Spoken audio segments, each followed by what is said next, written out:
Muy buenos días, hermanos. Abran sus Biblias, por favor, en Apocalipsis capítulo 4, versículo 11. Hoy nos corresponde terminar el estudio de este capítulo, el capítulo número 4, que trata de la adoración celestial, del trono celestial, y exalta y engrandece el poder de Dios, especialmente manifestado en Jesucristo a través de su obra de la creación. El capítulo 4 cierra con una singular alabanza al Dios creador y sustentador de todas las cosas. El capítulo 4 presenta una diferencia entre la adoración inicial y la adoración final. La adoración inicial la realizan los 24 ancianos y ahora terminan diciendo: Señor, digno eres de recibir la gloria y la honra y el poder, porque tú creaste todas las cosas y por tu voluntad existen y fueron creadas. Los 24 ancianos hemos dicho que representan a los redimidos de todos los tiempos, es decir, la representación de los creyentes de todos los momentos en los cuales han sido redimidos y glorifican al Señor en exclusiva por su poder creador y por su gracia incomparable. El capítulo de hoy, el versículo que nos ocupa hoy, va a elevar o va a cerrar con una adoración extraordinariamente hermosa, centrada en Jesucristo y en su dignidad, pero su dignidad con relación a la creación. Vamos a encontrar un elemento interesante en estos dos capítulos, el capítulo 4 y el 5, que constituyen una serie o una unidad. El capítulo 4 eleva unas canciones de gratitud, son como unos himnos o unas doxologías a Jesucristo, y el capítulo 5 por supuesto también la reitera. No obstante, el capítulo 4, esa doxología o esos signos litúrgicos están elevados a Jesucristo con relación a su poder creador, es decir, reconocen a Cristo como creador, y el capítulo 5 van a reconocer, homenajear o elogiar a Cristo como redentor, creador y redentor. Dos tareas extraordinarias de Jesucristo nuestro Señor. Dos obras extraordinarias que conectan la obra perfecta de Jesucristo en la historia y dos acciones que nos muestran la perfecta eficacia del pacto eterno de la redención. La apertura del pacto eterno de la redención, según lo registra la Escritura en Génesis capítulo 1, comienza con la historia de la creación y se sella con la historia de la redención. Es decir, creación y redención son como los paréntesis que abren y cierran la historia de la redención manifestada a través de Jesucristo. Al exaltar el capítulo 4, la creación, y el capítulo 5, la redención, lo que nos está diciendo es todo el pacto, o todo el plan, o toda la historia de la humanidad, tiene como protagonista, como eje central, como autor y actor principal a Jesucristo, el Cordero Vencedor. Jesucristo es Cordero Vencedor en su creación y Jesucristo es Cordero Vencedor en su redención. Adorar es dar homenaje, reverencia, respeto, adoración, reconocimiento, loor al único esplendoroso y majestuoso creador de todas las cosas y sustentador de ellas. Uno de los temas principales del libro de Apocalipsis es la adoración. No obstante, muchos de nosotros pensamos que la adoración solamente se dirige a la redención. Y en ese sentido nos equivocamos, porque cuando la adoración simplemente tiene el elemento redentivo, nosotros lo que estamos básicamente proponiendo es una adoración mística o una adoración no enraizada con la historia de la humanidad. Por eso lo que nos van a presentar estos dos capítulos, del cual hoy estamos terminando el primero, es la adoración verdadera.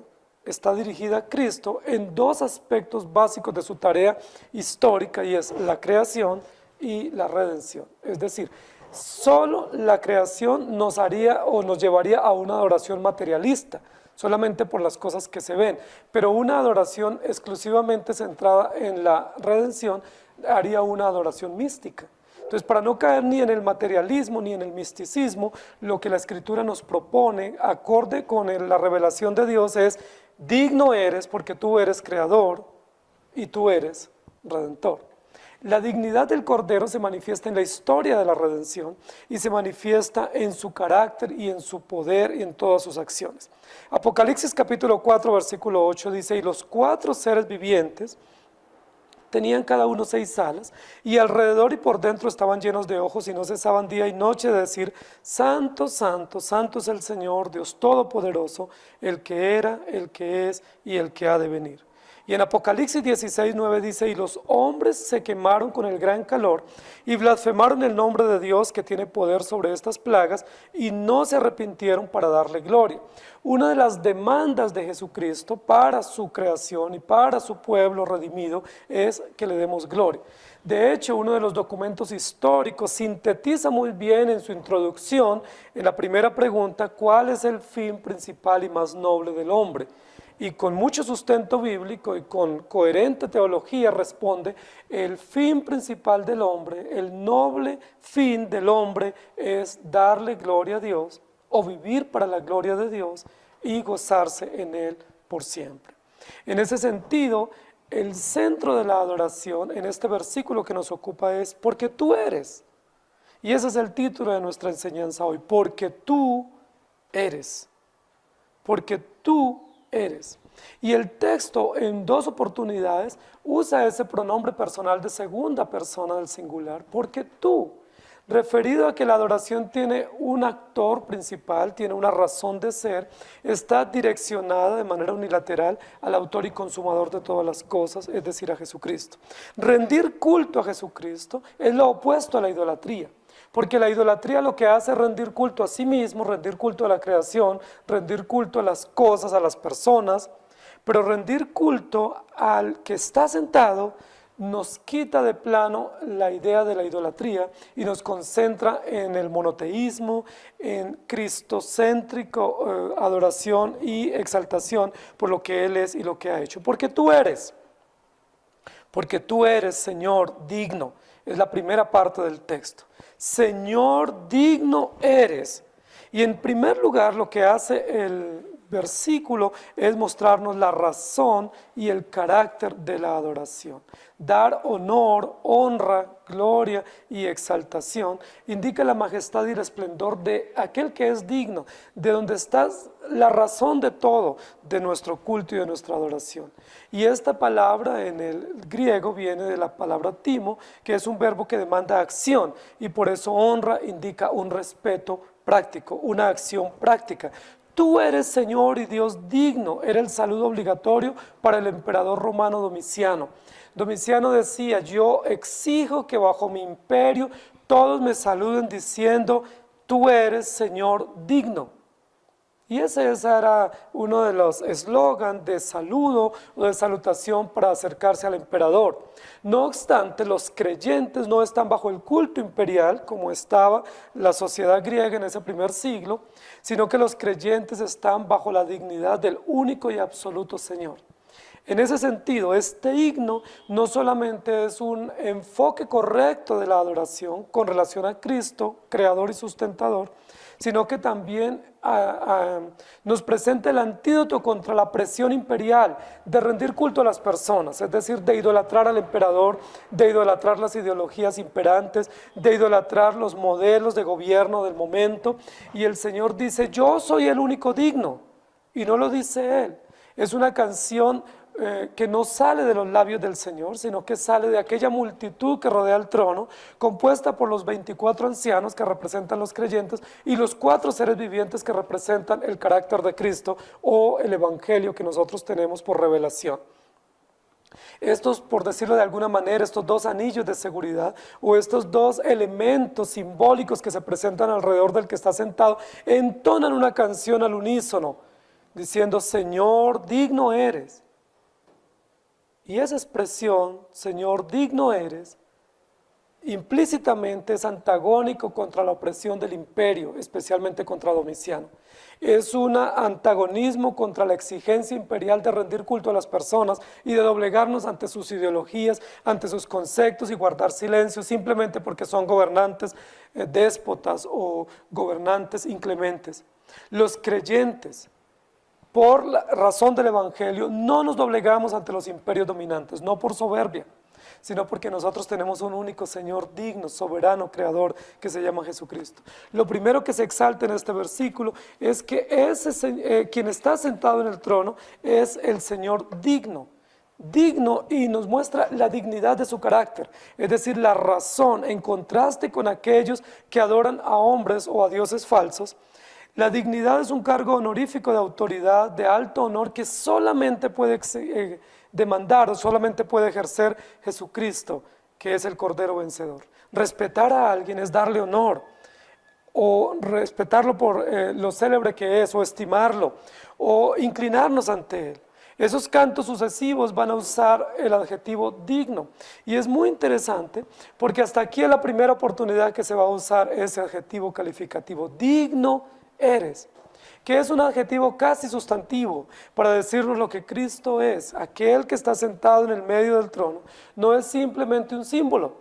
No es simplemente una figura, no es solo una remembranza histórica de lo que ha acontecido, no es solo una tipología de Cristo. Aquel que está sentado es verdaderamente el Hijo de Dios, con toda la dignidad, es decir, con toda la capacidad, con todo el honor, con todo el respeto, con todo el poder, el carácter y la razón para demandar y para exigir de su pueblo y de todos los creyentes y de toda la humanidad la adoración únicamente centrada en Él. Nadie en todo el universo es digno de gloria, honor, poder, sino solamente el Señor, Creador y Redentor. Y eso es importante para nosotros, porque hoy en día uno de los conceptos en boga en las ideologías contemporáneas es el concepto de la dignidad. Ese concepto de dignidad viene respaldado por los derechos humanos y por las comisiones internacionales de defensa de las minorías, por los derechos humanos. Entonces, ese derecho o ese valor de la dignidad o esa virtud de la dignidad se exige en cualquier esquina de nuestro planeta. Todo el mundo dice, yo tengo derecho a la dignidad, yo soy digno, pero la Biblia nos dice, solo tú eres digno. E implícitamente al decir que el emperador Domiciano ha suplantado o ha pretendido suplantar la dignidad de Cristo, llamándose a sí mismo Señor digno, también nos está diciendo que nosotros no somos dignos, ni Domiciano ni ninguno de nosotros los creyentes, pese a haber sido redimidos por gracia, somos dignos. La dignidad le pertenece únicamente al Señor. Señor, tú eres digno. Es la apertura de la canción. Tú eres digno, es decir, tú tienes el carácter. Tú eres Señor, esa es la razón básica del culto y del himno entonado a ti. Solo el Cordero es digno de ejecutar el plan de salvación y de desempeñar el papel de Rey, porque tú eres Señor digno. Es interesante que ese adjetivo de dignidad no solamente va solo, sino que va posterior al sustantivo, que el sustantivo es un título o un oficio que realiza el Salvador. Y ese oficio o ese título es Señor. Es decir, aquel que está en autoridad, aquel que se sienta y gobierna, aquel que es amo absoluto de todas las cosas, quien tiene el derecho, el que ha poseído todo. Apocalipsis capítulo 5, versículos 9 y 12 dice, y cantaban un nuevo cántico diciendo, digno eres de tomar el libro y de abrir sus sellos, porque tú fuiste inmolado, y con tu sangre nos has redimido para Dios, de todo linaje y lengua y pueblo y nación. Y decían a gran voz, el Cordero que fue inmolado es digno de tomar el poder, la riqueza, la sabiduría, la fortaleza, la honra, la gloria y la alabanza. Porque tú eres digno, digno Señor. Pero la segunda parte de este verso es porque tú eres Dios creador. Porque el texto dice, porque tú creaste todas las cosas. Entonces lo primero que se demanda o lo primero que se reconoce en la adoración o en este himno final como de posludio en este culto celestial es Señor, tú eres digno de recibir la gloria, la honra y el poder. Pero lo segundo que se reconoce es porque tú eres Dios creador, porque tú creaste todas las cosas. Es interesante porque en este momento ya no se centra en el carácter de quien está sentado, sino que se centra en las obras del que está sentado. Carácter y obras, es decir, ser y actuar, esencia y acción. Dios creador, las obras dan significado a la razón de la adoración.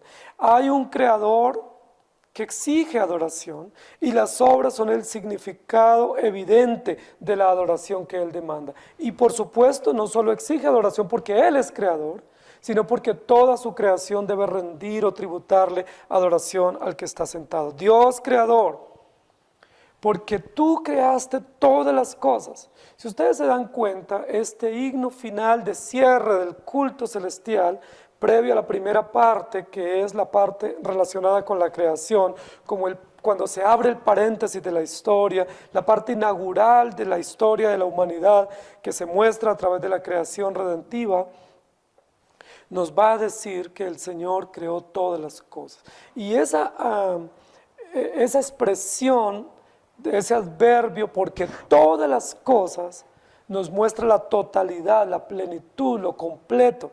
Pudiera decir porque tú creaste cosas, o porque creaste algunas cosas, o porque tú eres creador, pero dice porque tú creaste todas las cosas.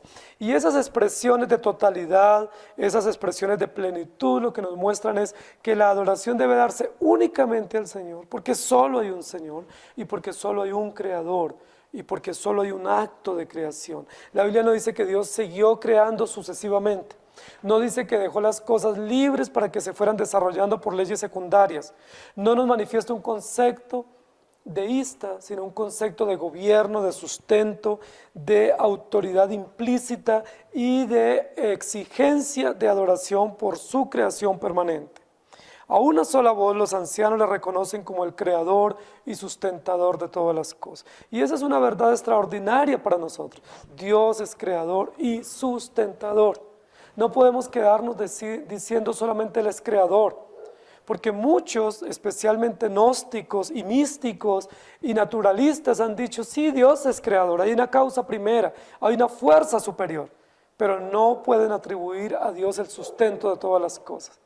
La Biblia le atribuye con veracidad que Él es creador y sustentador. En el cielo y la tierra se le honra y se da gloria a Dios en todo lugar porque Él es creador. Los cielos cuentan la gloria de Dios. Todas las cosas creadas, las macro y los micro, proceden de la mano sabia y poderosa de nuestro Señor, y Él es digno de gloria, honra y poder en la creación y por la creación. Y ese es un concepto posiblemente nuevo para muchos de nosotros, porque gran parte de nosotros los creyentes pensamos que Dios demanda adoración solamente de su pueblo, que Dios demanda gloria solamente de su pueblo, que solo su pueblo está llamado, está convocado a darle gloria, honra y poder, reconociendo la dignidad de Él como Señor y la dignidad de Él como Dios creador. No obstante, la Escritura nos va a decir que Dios demanda adoración y gloria y honra y sujeción de toda su creación. No hay elemento en la tierra, en la naturaleza, no hay criatura, no hay ningún aspecto de la creación, ni terrenal ni universal, que no esté convocado, que no esté llamado para dar gloria y alabanza al que está sentado en el trono. Y de hecho todos lo tenemos que hacer, y si alguien no lo hace, se le cuenta como pecado y como idolatría.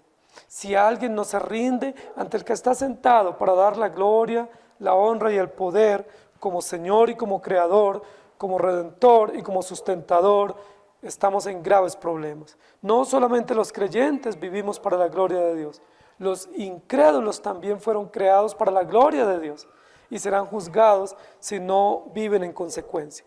Todos deben adorarle y temerle, porque nuestro Señor Jesucristo es el creador de todas las cosas. Y esto nuevamente pone en equilibrio las verdades, porque muchos, especialmente en el primer siglo, en ese momento histórico, cuando el apóstol Juan está escribiendo, se atrevían a decir, al igual que en nuestros tiempos, que Jesucristo no es Dios, y que Jesucristo no es creador, sino que Él fue creado posterior, o que Él es un Adán, o que Él es un profeta, o que Él es como uno de los mártires del Antiguo Testamento reencarnado.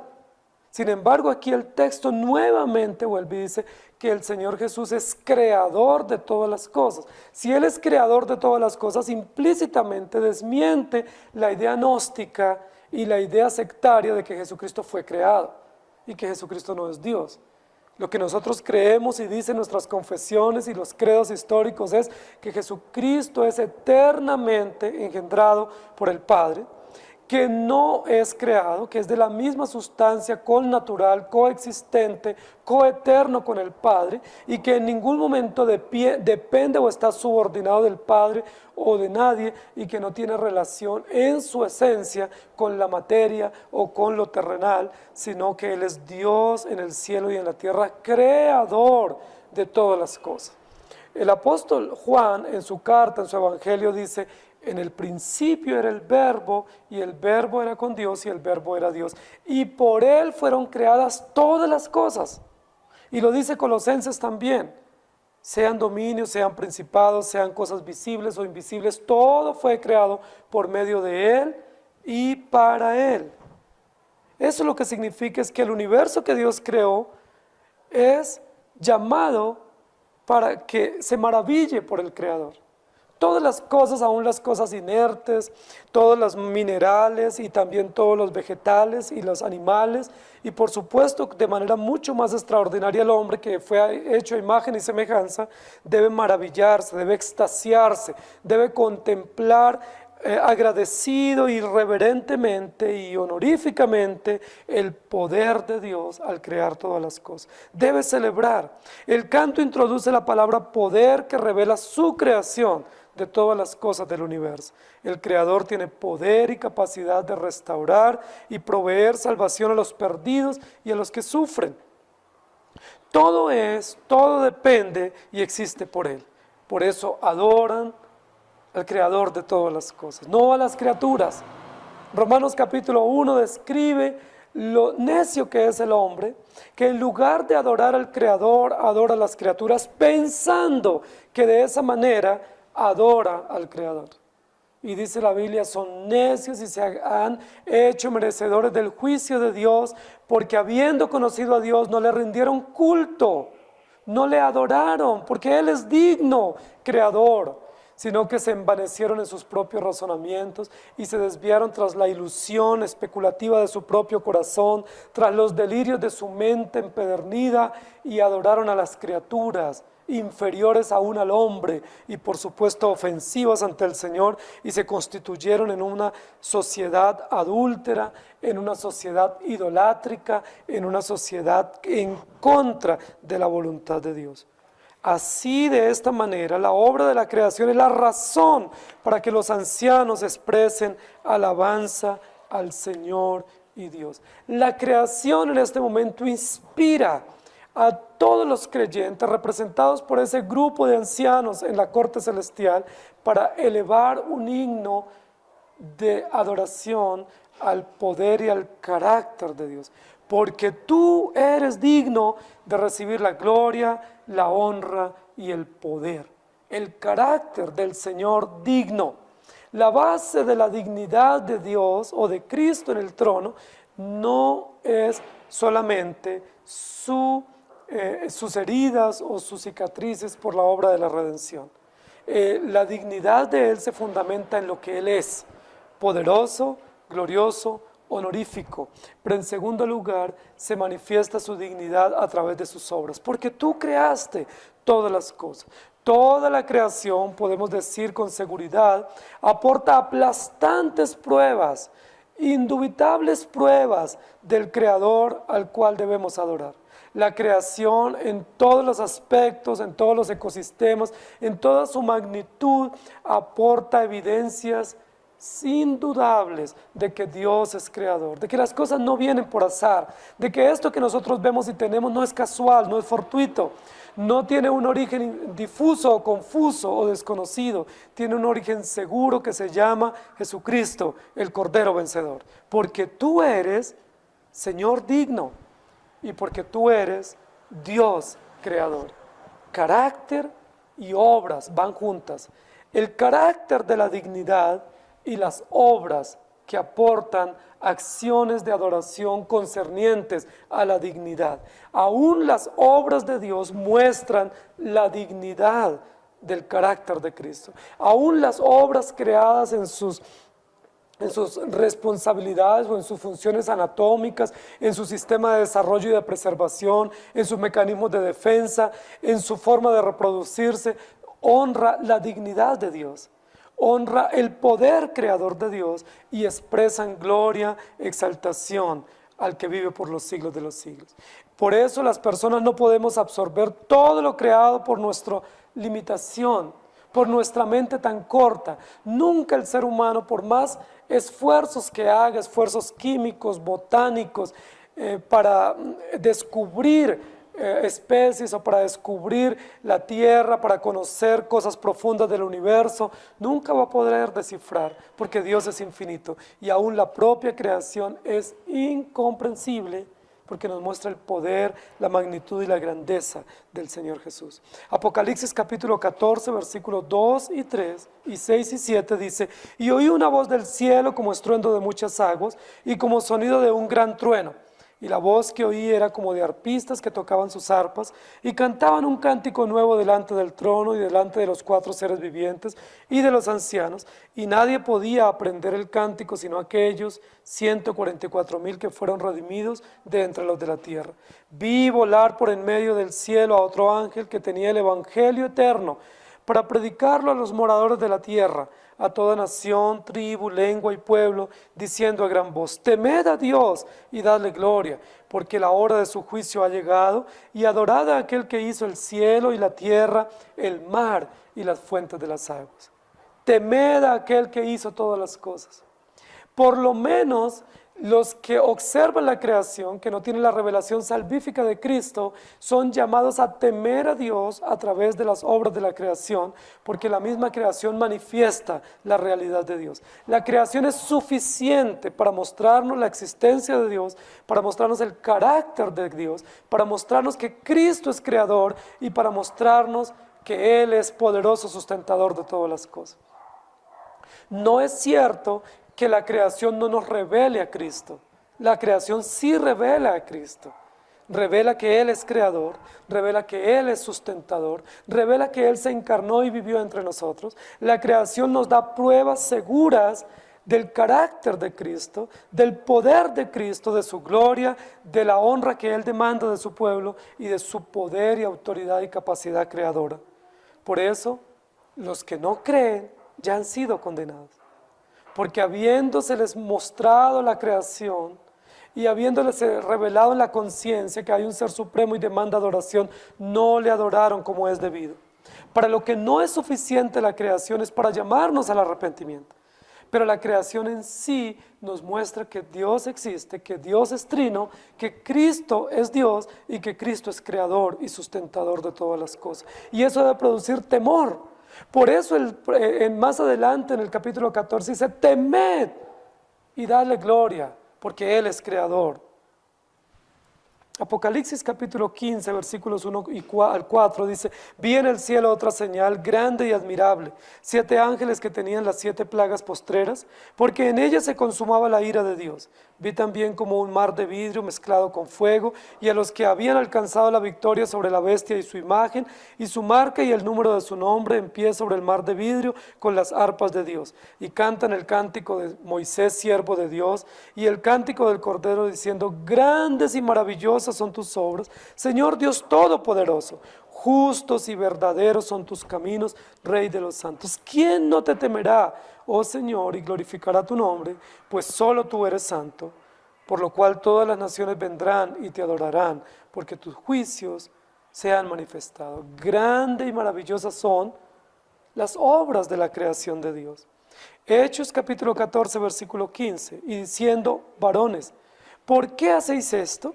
Nosotros también somos hombres semejantes a vosotros, que os anunciamos que de vanidades os convirtáis al Dios vivo que hizo el cielo y la tierra, el mar y todo lo que en ellos hay.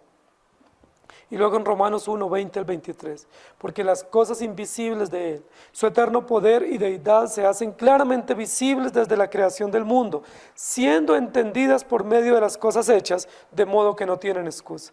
Pues habiendo conocido a Dios, no lo glorificaron como a Dios, ni le dieron gracias, sino que se envanecieron en sus razonamientos, y su necio corazón fue entenebrecido.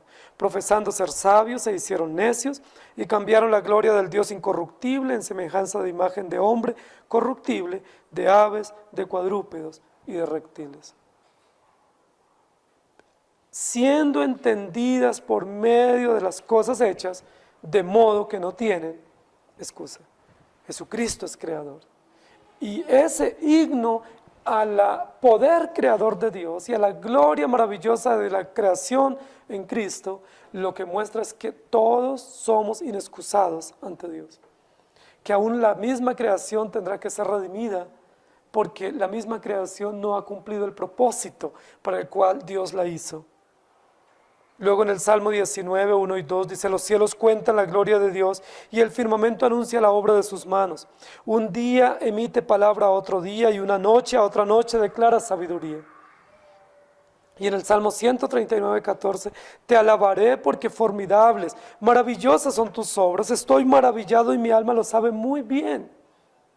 Querida iglesia, la creación del Señor es un llamado extraordinario para adorar al Creador. Nosotros no solamente debemos honrar a Cristo como nuestro Redentor y someternos a Él en gratitud. Debemos honrar y adorar a Cristo porque Él es creador de todas las cosas. Nosotros no creemos que debemos rendirle culto a la creación. No somos ecologistas. No creemos que debemos estar en armonía mística con la creación. No creemos que tenemos que abrazar a los árboles para que nos transmitan la energía y para que nos den equilibrio. No creemos que tenemos que caminar descalzos sobre el césped para que se armonice nuestra energía cósmica.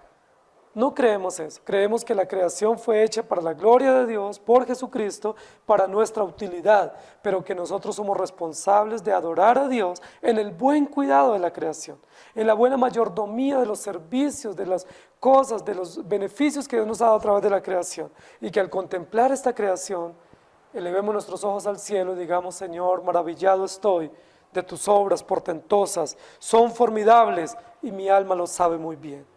Porque tú eres digno, Señor, por tu carácter, que es la razón de la adoración. Porque tú eres Dios creador, que son las obras de la creación, y porque tú eres Rey soberano, que nos muestra la voluntad o el propósito de lo que tú has hecho. Y por tu voluntad existen y fueron creados. Señor, digno eres de recibir la gloria y la honra y el poder, porque tú creaste todas las cosas, y por tu voluntad existen y fueron creadas. La última parte del texto, relacionado con la misma dignidad del que está sentado, que es Cristo el Cordero Vencedor, dice: y por tu voluntad existen y fueron creadas. Y nos habla de la unilateralidad en el plan, nos habla de la eficacia en el plan, del propósito soberano en el plan. Todos los seres creados deben su existencia a la libre voluntad y placer de Dios que los creó. Toda la creación, en todos los sentidos y aspectos, todas las especies y por supuesto el hombre como corona de la creación, debe su razón de ser, su sentido y su significado únicamente a aquel que le creó. El Dios creador tiene poder y capacidad de restaurar y proveer salvación a seres perdidos, humillados en el pecado, porque Él es creador y por su voluntad existimos y existen todo y todo fue creado. Esto nos muestra que el drama del tiempo final involucra al soberano creador, porque tú eres digno, Señor, porque tú eres Dios creador y porque tú eres soberano por tu voluntad. La soberanía de Dios como Rey, como autoridad legítima, como autoridad final de todas las cosas, nos muestra que Él determinó las cosas y se hace exclusivamente lo que Él ha determinado. Que nadie puede alterar, incidir, cambiar o destruir los planes de Dios, que los planes de Dios son seguros, que los planes de Dios son previos, que los planes de Dios son unilaterales, son eficaces y por su voluntad, es decir, por su determinación, por su libre elección, existimos y fuimos creados. Esta parte final nos muestra no solamente el carácter de Cristo como Rey soberano, sino que nuevamente nos muestra que somos súbditos, somos vasallos, somos dependientes de un creador y de un sustentador, que ninguno de nosotros podemos exigir dignidad propia, que ninguno de nosotros podemos reclamar derechos propios, que ninguno de nosotros podemos exigir adoración como Domiciano lo exigía y como muchos de nosotros queremos o pretendemos exigirlo de otros. Lo que nos dice es: fuimos creados, es decir, somos una dependencia, somos una razón de alguien, somos la voluntad de un ser supremo y soberano que se llama Jesucristo. La creación depende única y exclusivamente de la voluntad de Dios. Tú estás aquí por voluntad de Dios, no por tu voluntad. Las cosas existen por la voluntad de Dios, no por voluntad propia. Todo es el ejercicio de la voluntad soberana de nuestro Dios. El mundo no existe por evolución, no existe por casualidad, no existe simplemente porque está condicionado a leyes secundarias. No existe simplemente por mecanismos de progreso o por mecanismos de preservación. Existe porque a Dios le plació y porque Dios creó todas las cosas para su propia gloria y porque por su voluntad existe. Por eso la Biblia dice, nunca faltará mientras la tierra permanezca el frío y el calor, la sementera y la siega, el verano y el invierno. Nunca faltará el agua. Hoy en día hay muchas amenazas de los ecologistas especialmente, que del calentamiento global, de la destrucción de la capa de ozono, de la escasez del agua, y es probable que todo eso lo estemos causando por nuestra falta de mayordomía y por nuestra idolatría, por nuestra negación a adorar al Dios verdadero. Pero mientras la tierra permanezca, existirán las condiciones esenciales para poder vivir, no porque merezcamos esas condiciones, no porque nosotros seamos dignos de tener agua potable y de tener un aire limpio, sino porque Dios es creador y por su voluntad existen las cosas y fueron creadas. Y porque la creación no muestra el cuidado del hombre, porque la creación no muestra la sabiduría del hombre en su mayordomía, sino que la creación muestra la gloria de Dios. Si la tierra deja de existir, lo que estamos diciendo es que Dios quita la dignidad que Él impuso en su creación. Si alguna área de la creación termina, por decir el aire o el agua potable o la capa de ozono, lo que estaríamos diciendo es la dignidad de Dios se quitó en esa área de la creación, su gloria y su honra y su poder a través de la creación, y por lo tanto estaría fallando Dios. La creación es de Dios, no es nuestra. Nosotros somos llamados a cuidarla, pero no vamos a poder nunca preservarla. Desde Génesis 3 el hombre abusa de la creación. Desde Génesis 3 el hombre se enseñorea como dueño y señor de la creación. Pero Dios es dueño absoluto, rey soberano de ella. Por su voluntad existen y fueron creados. Hay que cuidar los servicios públicos, hay que cuidar las plantas, hay que cuidar la creación, hay que no contaminar, no hay que botar basura a la calle, hay que ser cuidadosos con los productos, con la naturaleza, con todo lo que Dios nos ha dado para vivir. Pero no como diciendo, es que si yo no cuido, mañana no voy a tener esto, porque todo es de Dios y por su voluntad existe. El Señor nos creó y nos redimió no porque nos necesitaba, porque muchos están diciendo, y son muchos los que creen, no, es que Dios me quería muchísimo y por eso me redimió. Él me amaba y se desvivía por mí, envió a Jesús para perdonar mis pecados. Yo soy el centro de la creación, yo soy ese niño que despierta tantos sentimientos en Dios, o esa persona que despierta tanta pasión en Dios. Dios está feliz conmigo. La pregunta es, ¿Dios te redimió porque te necesitaba? ¿Dios extendió su misericordia para ti porque Él sentía que le faltaba algo si tú no estabas allí en la lista de los redimidos? ¿Dios tiene placer en sí mismo por haberte salvado? Y la respuesta es no. Dios nos creó no porque nos necesitaba, sino para mostrar su gloria. Y te redimió a ti y a mí no por necesidad de adoración o de algo que pudiésemos darle, sino para mostrar su propia gloria, para mostrar su poder, su grandeza en la creación y su grandeza en la redención. Para mostrarnos que todo depende de Él y que sin su voluntad nada es. El mundo no existe por sí mismo, sino por su voluntad. Eso quiere decir que todas las cosas creadas, sean conscientes o no lo sean por su pecado, deben tributar adoración al que por su voluntad existen y son creadas. El Señor es el agente, es la razón de la creación, es el poder, es el carácter, es el propósito de la creación. La vida se vuelve vacía y sin sentido si el Señor Jesús no nos enseña que Él es la razón de nuestra vida. La vida es un sinsentido si tú y yo vivimos egoístamente pensando que vivimos por nuestros propios medios. La vida no tiene propósito, no tiene dirección si consideramos que somos el centro del universo y que todo debe girar a nuestro alrededor. Por eso aún el modelo de gobierno de la Iglesia Bíblica es un gobierno colegiado, no el gobierno de una persona que demanda como un déspota ser el centro autoritario. Cuando la Biblia nos enseña el gobierno colegiado de ancianos, lo que nos está enseñando es que no puede haber una persona que se enseñoree de una congregación, porque eso sería idolatría, eso sería negar que la dignidad es de Dios y que todos vivimos y dependemos de Él. Solo en el Señor Jesucristo podemos hallar la razón de nuestra existencia.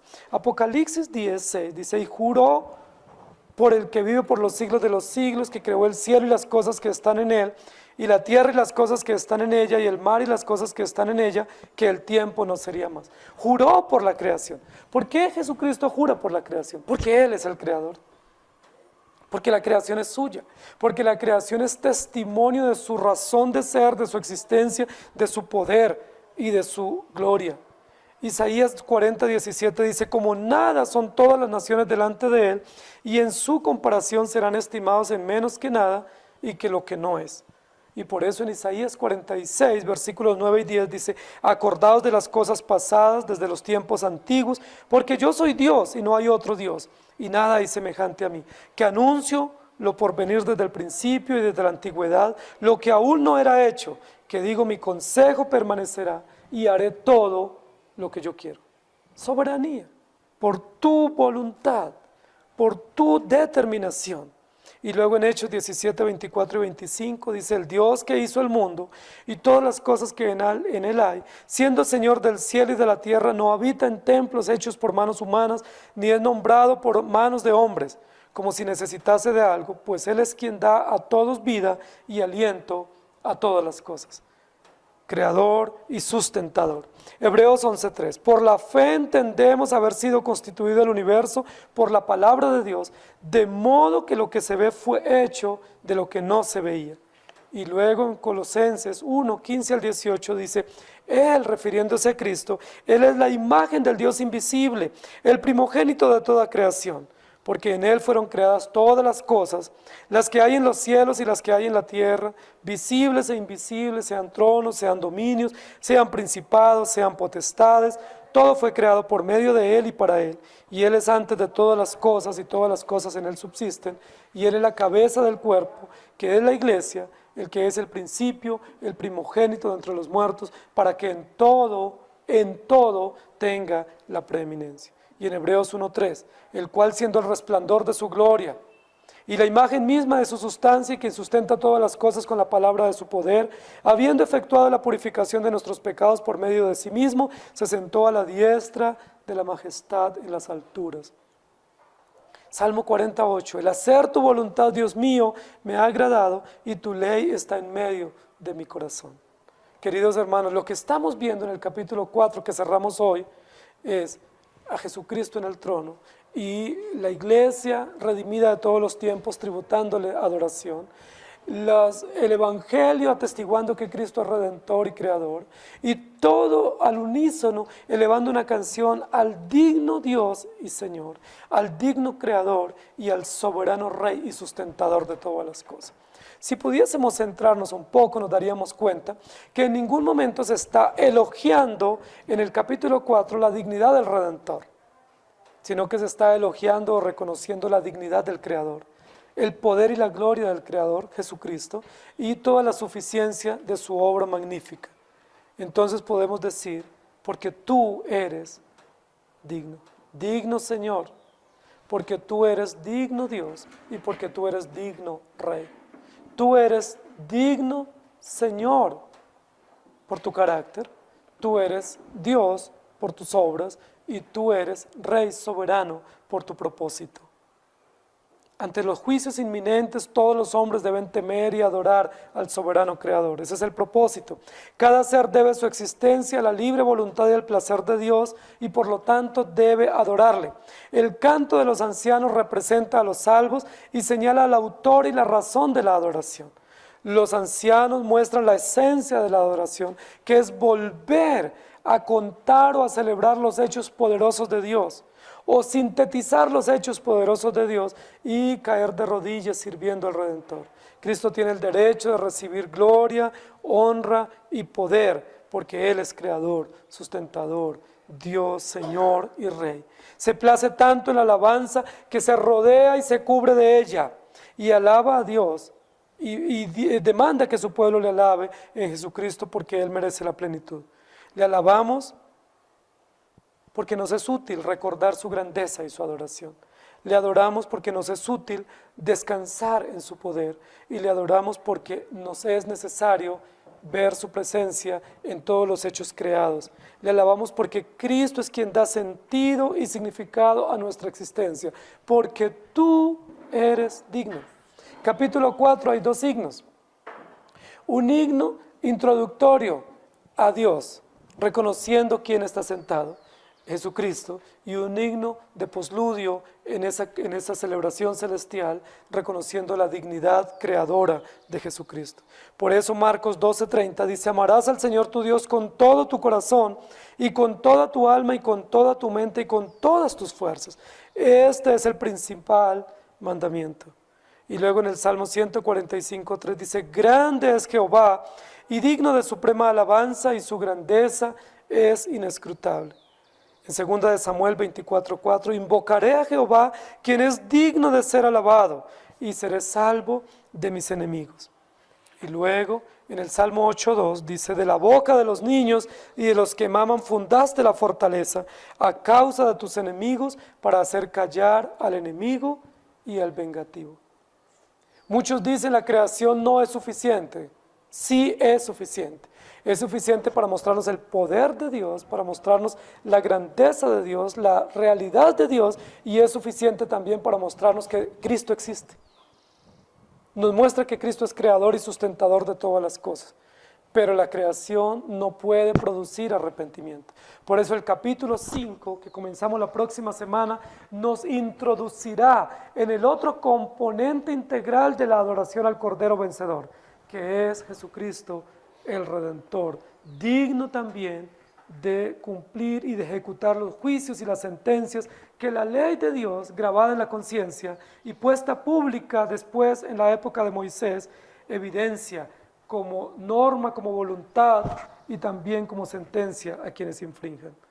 El que en él cree no es condenado, pero el que no cree ya ha sido condenado, porque Él es creador, digno de toda gloria, alabanza y adoración. Porque tú eres, recuerden, todo está centrado en Él, todo es para Él.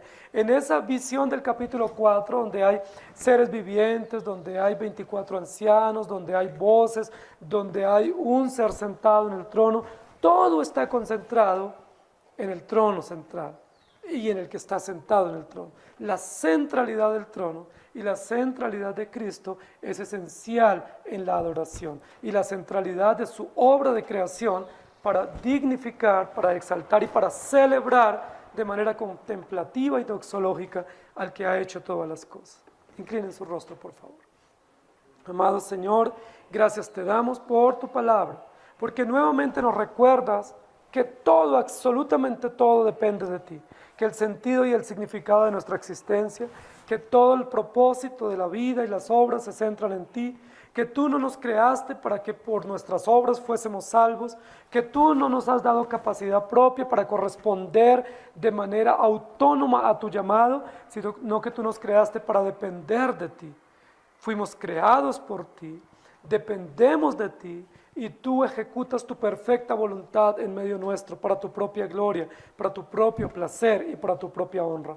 Gracias te damos, porque de forma clara el texto nos muestra que todo pertenece a ti. La dignidad, el culto, la adoración es tuya, pero de manera implícita ese mismo himno de exaltación nos recuerda que nosotros no somos objeto de adoración, que nosotros no fuimos creados por nosotros, que no dependemos de nuestras fuerzas, que nosotros no tenemos voluntad propia, sino que estamos compelidos, llamados, subordinados a tu perfecta voluntad, que es buena y agradable, y que vivimos para ti, no para nosotros, que existimos por ti, no por nosotros, y que lo que ofrecemos es en honor a ti y no exigimos como mérito por alguna cosa nuestra.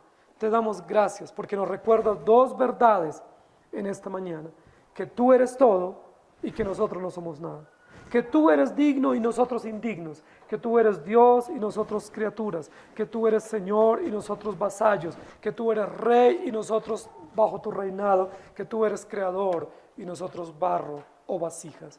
Gracias, porque esas dos verdades en la perspectiva de la adoración son extraordinariamente hermosas para comprender la razón, el carácter, la obra y el propósito de la redención en Cristo Jesús.